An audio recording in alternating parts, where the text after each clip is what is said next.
केंद्र सरकार ने 1931 के बाद पहली बार जातिगत जनगणना कराने का फैसला लिया है। ये कदम सामाजिक न्याय की दिशा में महत्वपूर्ण माना जा रहा है। झारखंड भाजपा प्रवक्ता प्रतुल शाहदेव ने केंद्र के फैसले का स्वागत करते हुए कांग्रेस पर निशाना साधा।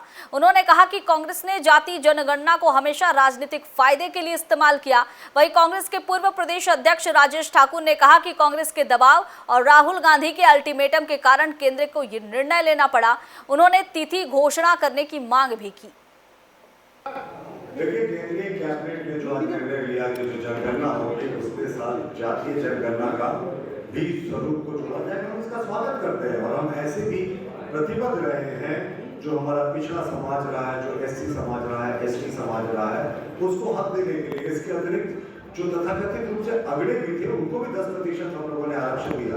तो ये जातिगत जनगणना के साथ जो जातिगत कॉलम जुड़ेगा, कैबिनेट का ये निर्णय ऐतिहासिक है, क्योंकि यही। देखिए, आदरणीय राहुल गांधी जी ने स्पष्ट शब्दों में कहा था कि जाति जनगणना केंद्र सरकार को कराना ही पड़ेगा। और 9 अप्रैल को तो हमने प्रस्ताव पारित कर दिया था कि जाति जनगणना के लिए हम किसी भी हद तक जाएंगे।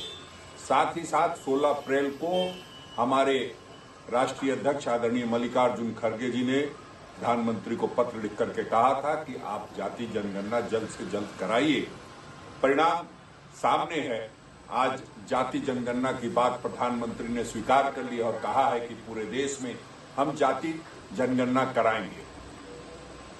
आपको पता है कि 1951 में जब सुप्रीम कोर्ट ने खारिज कर दिया था आरक्षण को, वैसे समय में पंडित जवाहरलाल नेहरू जी ने सामाजिक न्याय को ध्यान में रखते हुए संविधान में संशोधन करके फैसला लिया था।